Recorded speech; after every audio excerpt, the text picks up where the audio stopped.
흰색 칸막이로 이루어진 물리적 공간보다 관객의 운집과 머무는 시간과 같은 가치의 중심을 두면 사람들이 더 많이 몰리고 오래 머무는 장소를 택하는 것도 이 추세를 반영하고 있다고 생각합니다. 안녕하세요, 예술창업 황근거입니다. 이번에는 창업 쪽 말고 예술 쪽 이야기를 한번 해볼까 합니다. 제가 순수미술과 디자인을 전공하다 보니 아트 페어도 참가해보고 디자인 페어도 참가해본 경험이 있어서 두 페어의 다른 점을 비교해 볼까 합니다. 오늘은 아트 페어와 디자인 페어를 비교하는데요. 앞으로 국내 아트 페어와 해외 아트 페어, 국내 디자인 페어와 해외 디자인 페어를 비교하는 시간도 가져볼까 합니다. 기대하셔도 좋습니다.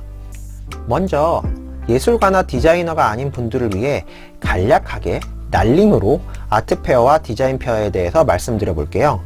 페어는 코엑스나 킨텍스에서 하는 대규모 박람회를 말합니다. 하우징 페어도 있고 모터쇼도 있고 캐릭터 페어, 육아 박람회 등 다양한 전시 분야가 있어요. 그 중에 아트 페어와 디자인 페어도 큰 틀에서는 같은 역할을 합니다. 쉽게 말해 여러 작품이나 제품을 평균 3일에서 5일 동안 커다란 공간에 모아놓고 전시한다고 생각하면 됩니다.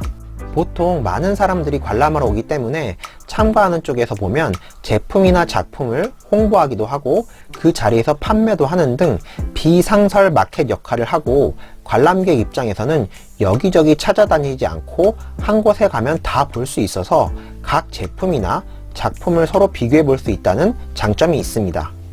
먼저 아트페어에 대해서 이야기해 보겠는데요. 예술가가 아트페어에 참가하려고 하면 거의 갤러리를 통해서 참가하게 됩니다. 전부는 아니지만 거의 그렇습니다. 그럼 갤러리 소속 작가만 아트페어에 참가하느냐? 그건 아니고 전시 관련 사이트에 가보면 어디 아트페어에 참가하고 싶은 작가들을 찾는다고 공고를 내기도 하고, 갤러리에서 소속 작가는 아니지만 눈여겨본 작가에게 연락을 해서 나가자고 하는 경우도 있습니다. 저도 그런 연락을 꽤 받아보기도 했습니다.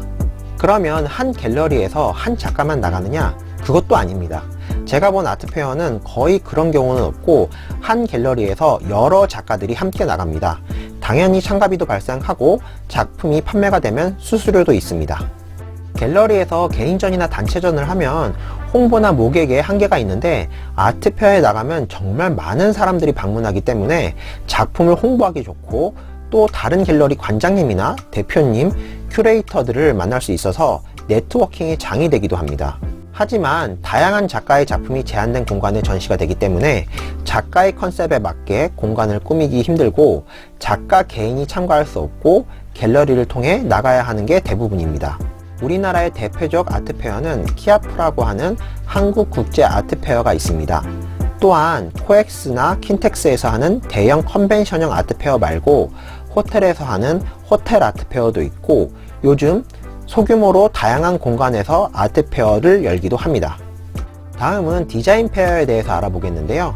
디자인 페어는 참가하려고 하면 갤러리를 거치지 않고 디자이너 단독 혹은 브랜드 이름을 걸고 나갈 수 있습니다. 하지만 단독으로 나가기 때문에 부스 전부를 빌려야 해서 비용이 엄청 많이 듭니다. 비용이 각 디자인 페어의 인지도나 규모에 따라서 다르니까 관련 홈페이지 참가자 영역을 보시면 부스 가격을 아실 수 있습니다.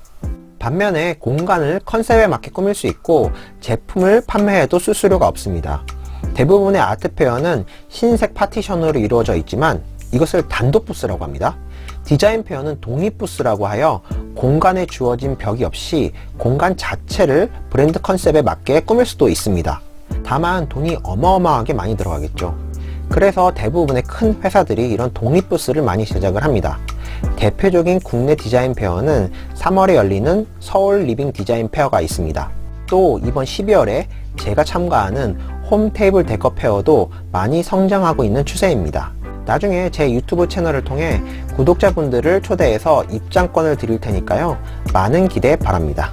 작년인가 재작년인가 우연히 코엑스에서 AB홀은 디자인 페어를 하고 CD홀은 아트 페어가 같은 기간에 열리는 것을 가본 적이 있는데요. 페어 인지도 차이도 있고 디자인 분야가 좀 더 대중과 가까이 있다고 하지만 모객의 차이가 너무 비교할 수 없게 디자인 페어가 압도하다 보니까요.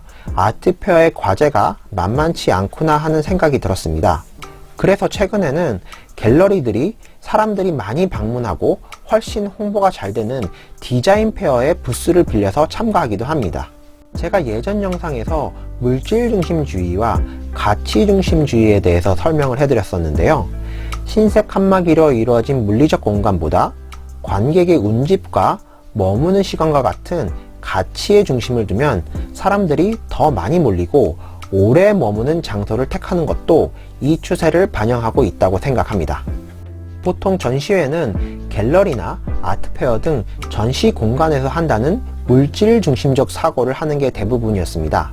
하지만 작년에 한 사진학과 교수이자 유명 사진작가가 자신의 제자들과 함께 여의도 IFC몰 한가운데서 파티션을 설치한 다음 전시회를 하는 것을 보고 일반 전시장을 떠나 많은 사람이 모이고 오래 머무르는 가치 중심적 장소를 통해 쇼핑몰의 한 부분을 전시장으로 만들어버리는 창의적 발상을 경험했습니다.